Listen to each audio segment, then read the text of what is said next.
Hello everyone! Katatapos lang nating maglinis at mag-ayos ng ating mga items. Inabot din ako ng siyam-siyam sa pag-aayos ng mga goldies natin. Yung tipong i-arrange mo sila ng maayos at maganda sa paningin ng mga titingin. Actually, for displays lang ang lahat ng ito. Pero inabot ako ng 7 hours bago mabuo. Hindi lahat talaga kayang i-display kasi punong-puno na talaga tayo ng mga items. Di ko nga naisama dito mga gemstones natin ng mga bracelets. Sa mga rings pa lang kulang na talaga ng lalagyan. Tingnan nyo oh. Usually, ang mga naisama natin sa displays are rings. Ayan, nakita nyo naman. Simula sa yellow gold and white gold. And of course, mga earrings na nakahanay. Nakahilera dito sa pangatlong palapag.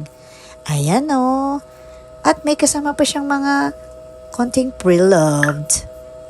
Hindi natin pwedeng isabay lahat-lahat kasi kulang na kulang sa lalagyan.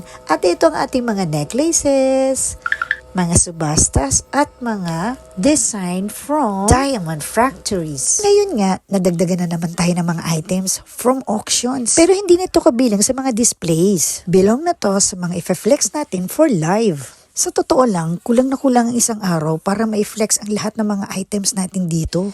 Kaya hanggat kaya ng oras namin, after live, well, entertain talaga lahat ng mga private messages. O ayan Barbie ha, natapos ko na lahat ng mga request mo. Okay na ng mga displays, kaya ikaw naman ang susunod na mag-ayos ng lamesa mo. O ayan, tinira kita ng trabaho. Good luck sa paglilinis. Bye!